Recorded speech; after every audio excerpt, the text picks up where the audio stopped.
La risa de Talmar seguía a Kael hasta las dunas. «Regale su piedra, lunático», le gritaban desde los muros secos de la ciudad. En su mano, la semilla de oro pesaba como una losa de vergüenza.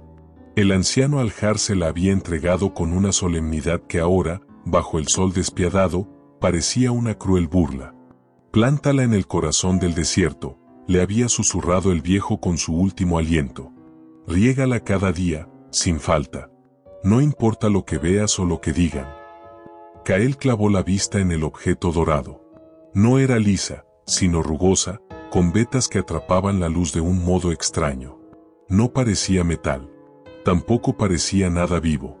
Con los dedos gastados por el viento, cavó un hoyo superficial en la arena ardiente. Depositó la semilla.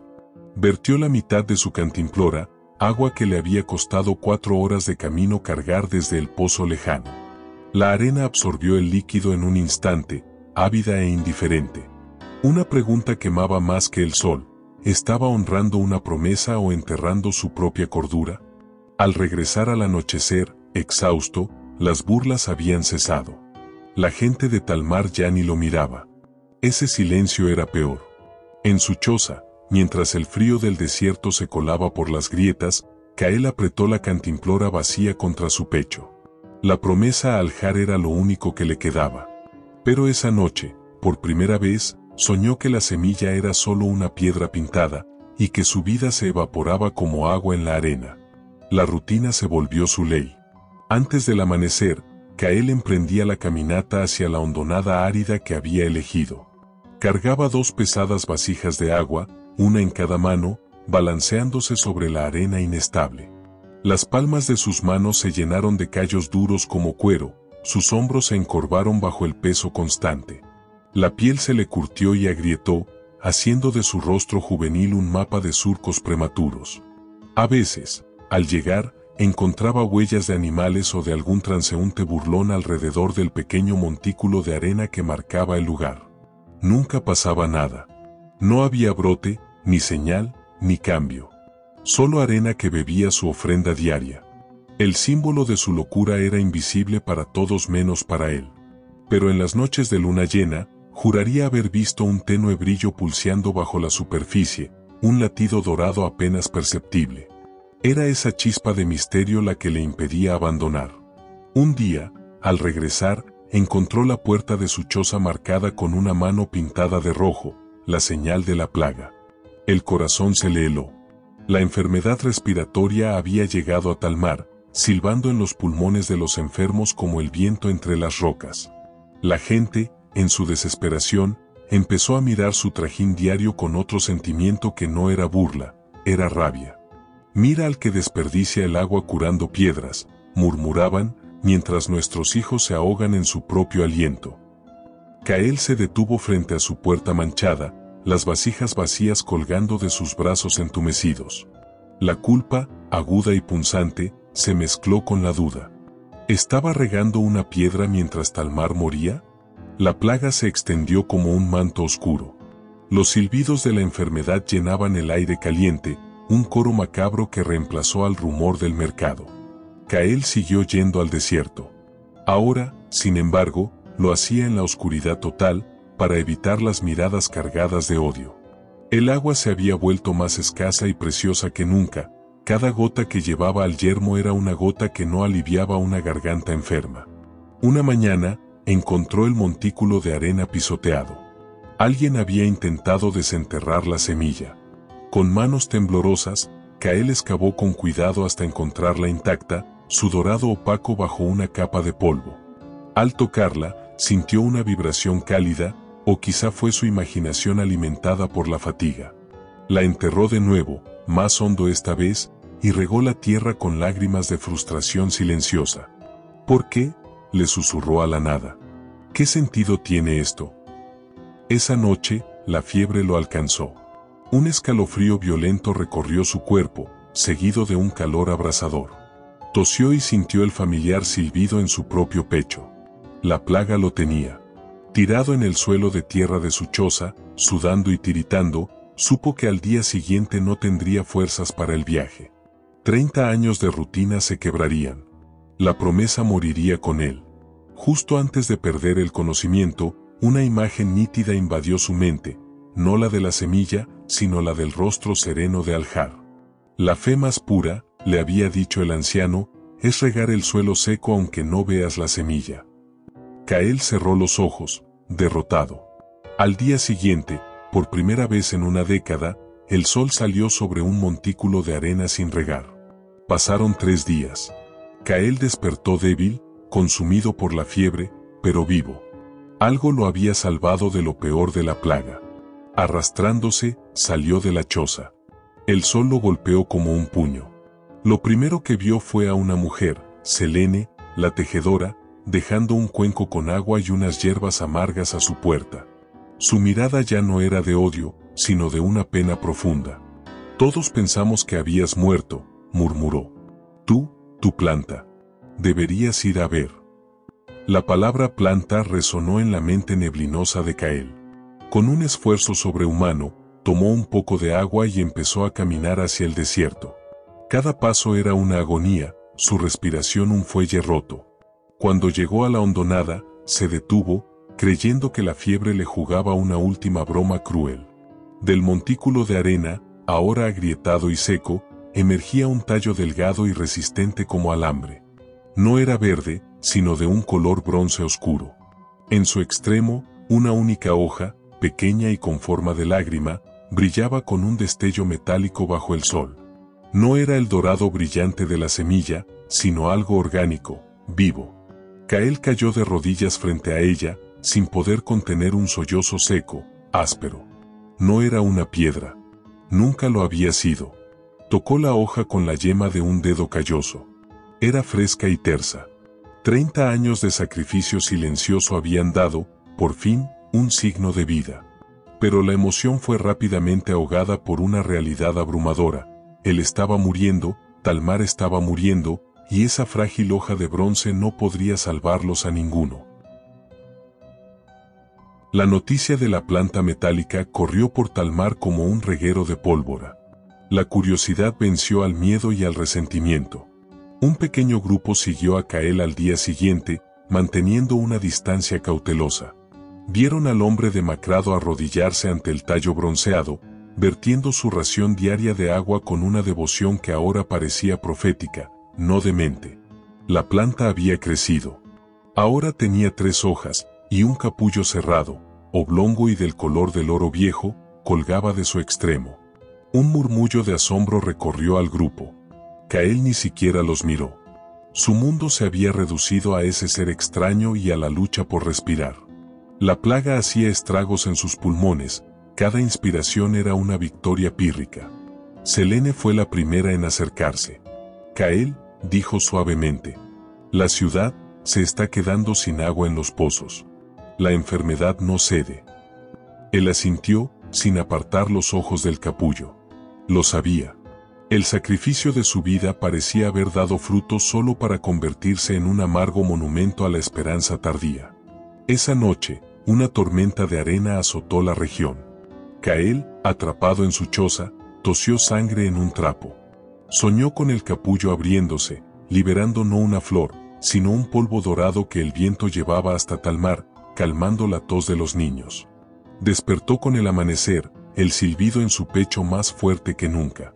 Se arrastró una vez más hacia el desierto, impulsado por un instinto más allá de la razón. La tormenta había pasado. Y allí, bajo la primera luz rosada del alba, el capullo estaba abierto. En su centro, reluciendo con una luz interna suave, había un único fruto. No era grande, tenía el tamaño de un puño, y su piel era traslúcida, revelando en su interior una pulpa que parecía hecha de miel solidificada y oro líquido. La planta había florecido. Pero Kael no pudo celebrarlo. Cayó de lado en la arena, su cuerpo exhausto y enfermo renunciando por fin, justo cuando su vida de perseverancia daba su primer y único fruto. Fue Selene quien lo encontró. Había seguido sus huellas vacilantes en la arena, temiendo lo peor.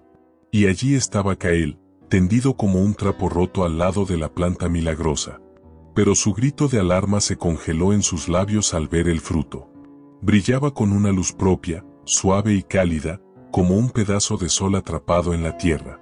Olía a lluvia en tierra seca y a miel silvestre, un aroma que limpiaba el aire de la pestilencia de la enfermedad. Con cuidado, Selene desprendió el fruto. Era cálido al tacto, y su pulpa dorada parecía latir levemente. Luego, mirando el rostro ceniciento de Cael, actuó por instinto.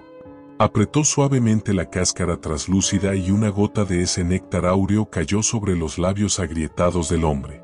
Al instante, el silbido angustiado de su respiración se calmó un poco.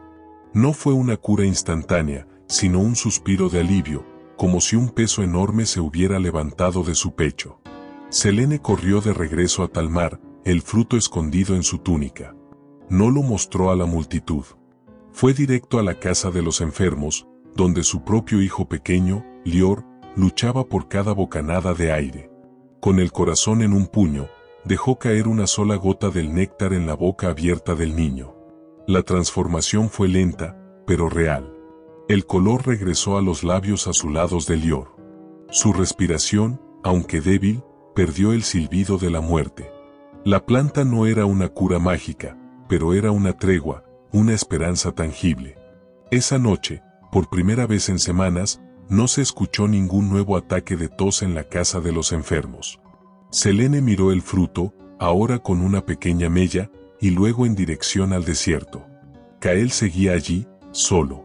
Ella había tomado su fruto, el premio a su sacrificio. ¿Lo habría condenado al salvarlos a ellos? La noticia del elixir dorado estalló en Talmar. La desesperación colectiva se transformó en una fiebre distinta. Una turba, liderada por el herrero Borín, un hombre práctico que siempre había despreciado la locura de Cael, irrumpió en la hondonada. Encontraron al hombre inconsciente, protegido solo por la sombra delgado de la planta. Y vieron que el fruto había sido arrancado. El avaro lo escondió, gritó Borín, su voz cargada de rabia y miedo. Guardó la cura para sí mismo.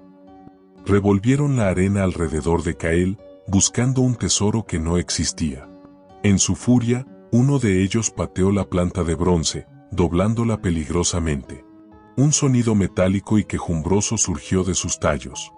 Fue entonces cuando Selene apareció, con el fruto en alto. ¡Alto! Su voz, normalmente suave, cortó el aire como un cuchillo.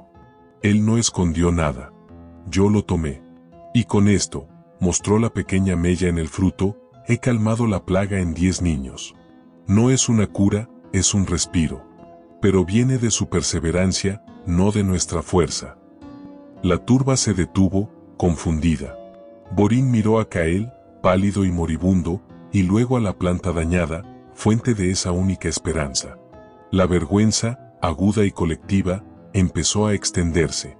Habían despreciado el sacrificio, y ahora codiciaban sus frutos sin honrar al que los hizo posibles. Borín, con gesto torpe, se arrodilló y enderezó con cuidado el tallo de la planta. Fue un acto pequeño, casi insignificante. Pero en ese gesto, el destino de Talmar giró. Ya no eran una turba, eran deudores. Y su deuda yacía en la arena, al borde de la muerte. Cael flotaba en un umbral entre la vida y la muerte. En su fiebre, veía la planta no como una, sino como un bosque entero de tallos bronceados, cubriendo las dunas, sus frutos dorados brillando como estrellas en la tierra. Oía la voz de Aljar, no era la semilla lo que importaba, Cael. Era el agua que elegiste verter. Lo trajo de regreso el frescor en sus labios. Gotas constantes, dulces y vivificantes. Al abrir los ojos, vio a Selene inclinada sobre él, alimentándolo lentamente con el néctar del fruto. A su alrededor, en silencio, estaban Borín y otros hombres y mujeres de Talmar.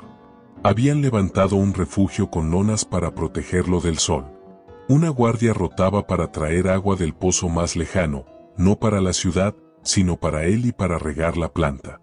El fruto se está acabando, susurró Selene, sus ojos llenos de una pena feroz. Pero te pertenece a ti. Cael, con un esfuerzo inmenso, movió la cabeza. Con una mano temblorosa, señaló no al fruto, sino a la planta. Luego, a la tierra seca a su alrededor. Su mensaje era claro. El verdadero tesoro no era el fruto, sino la fuente. La planta, ahora con una segunda flor brotando tímidamente de otra rama, era la esperanza duradera. Él había sido su guardián, pero ahora Talmar debía serlo. Borín asintió, comprendiendo. Por orden de Cael, hicieron lo impensable. Tomaron las semillas diminutas y brillantes que encontraron en el corazón del fruto casi agotado, y las plantaron alrededor de la planta madre. Regaron la tierra con agua compartida, con manos que antes solo habían apretado puños de ira. Cael los observó, su cuerpo débil pero su espíritu más ligero que nunca. Había cumplido su promesa. Ahora, una promesa mayor nacía de las cenizas de la desesperación. El milagro no fue rápido. Tampoco fue fácil. Cael sobrevivió, pero su salud quedó quebrantada para siempre, los pulmones marcados por la plaga. Las nuevas semillas, plantadas con esperanza y cuidado, tardaron meses en germinar. Pero lo hicieron. Brotaron pequeños tallos bronceados que, bajo el cuidado conjunto de Talmar, crecieron más rápido que la planta madre en su soledad. Mientras tanto, el néctar del fruto original, administrado con gotero, logró frenar la plaga. Ya no hubo más muertes. Los enfermos se recuperaron lentamente, la fuerza regresando a sus cuerpos. La planta ya no era un secreto ni un objeto de burla, era el corazón de la comunidad. La llamaron Aurelia, la Dorada. Cael, ahora respetado como el guardián, enseñó todo lo que había aprendido en 30 años de observación silenciosa, los ciclos de riego, la protección contra el viento, la paciencia. Los campos de Aurelia se extendieron, formando un oasis circular de tallos metálicos y hojas brillantes. Y cada planta, en su momento, dio un fruto dorado. El día del gran giro llegó cuando Borín, estudiando una de las nuevas flores, hizo un descubrimiento. No solo el néctar del fruto tenía propiedades sanadoras. Las raíces de la Aurelia, profundas y fibrosas, buscaban aguas subterráneas insospechadas. Donde crecía la planta, los pozos cercanos se llenaban de un agua más pura y fresca. La Aurelia no solo curaba a la gente, curaba la tierra. Talmar, de ser un pueblo moribundo al borde de la sequía y la peste, se transformó en un faro de resiliencia.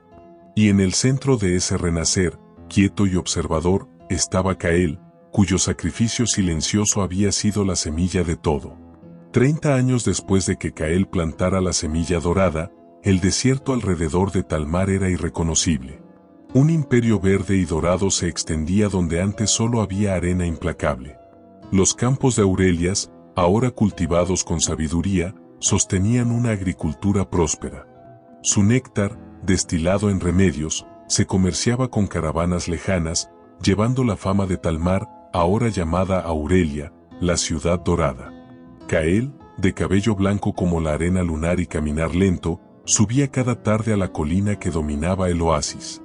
Ya no era un guardián solitario, sino un sabio consultado por todos. A su lado, siempre, estaba Lior, el hijo de Selene, ahora un hombre fuerte que dirigía el consejo de la ciudad. La planta madre, enorme y retorcida, con su tronco grueso como bronce antiguo, seguía en su lugar original, protegida por un sencillo cerco de piedra. Era un monumento vivo. Una tarde, Lior señaló la expansión gloriosa de la ciudad. Todo esto nació de tu fe, Cael. De regar una piedra. Cael sonrió, una grieta fina en su rostro curtido. No, corrigió suavemente. Nació de una semilla que todos veían como piedra. Yo solo era el agua. El agua es ciega, Lior. No elige en qué tierra cae. Pero la tierra, con el tiempo, decide qué hacer con ella. Miró hacia el horizonte, donde niños jugaban bajo la sombra de árboles frutales que nadie hubiera imaginado posibles. El desierto no había desaparecido, seguía allí, recordándole su fragilidad. Pero ahora había vida en él, una vida ganada con gotas de paciencia y fe colectiva. Cael no se sentía un héroe. Se sentía como un hombre que, un día, había elegido creer en algo invisible. Y al hacerlo, sin saberlo, había enseñado a todo un pueblo a creer en sí mismo. Su redención no fue personal, sino compartida. Su sacrificio no había construido un muro, sino un pozo del que todos podían beber. Al final, el verdadero imperio no eran los muros ni el comercio, sino esa simple, poderosa verdad. A veces, la cosa más dorada que se puede plantar no es un metal, sino una gota de agua en el lugar correcto, día tras día, hasta que el desierto mismo florece.